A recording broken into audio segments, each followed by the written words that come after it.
സഹോദരരെ, എബ്രായർക്കെഴുതിയ ലേഖനം 11 അധ്യായം 23 മുതൽ 26 വരെയുള്ള തിരുവചനങ്ങൾ.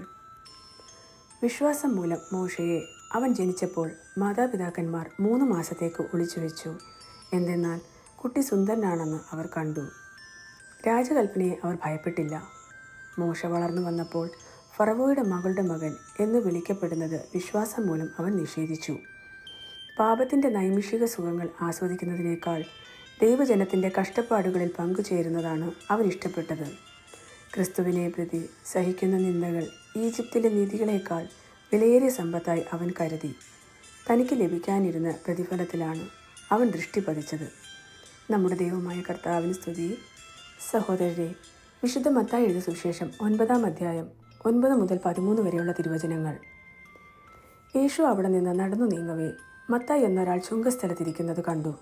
യേശു അവനോട് പറഞ്ഞു, എന്നെ അനുഗമിക്കുക. അവൻ എഴുന്നേറ്റ് യേശുവിനെ അനുഗമിച്ചു. യേശു അവൻ്റെ ഭവനത്തിൽ ഭക്ഷണത്തിനിരുന്നപ്പോൾ അനേകം ചുങ്കക്കാരും പാപികളും വന്നു അവനോടും ശിഷ്യന്മാരോടും കൂടെ ഭക്ഷണത്തിനിരുന്നു. ഫരീസിയർ ഇത് കണ്ട് ശിഷ്യന്മാരോട് ചോദിച്ചു, നിങ്ങളുടെ ഗുരു ചുങ്കക്കാരോടും പാപികളോടും കൂടെ ഭക്ഷിക്കുന്നത് എന്തുകൊണ്ട്?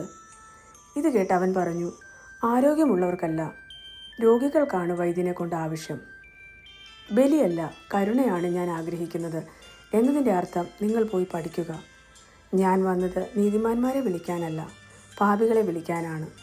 നമ്മുടെ ദൈവമായ കർത്താവിന് സ്തുതി.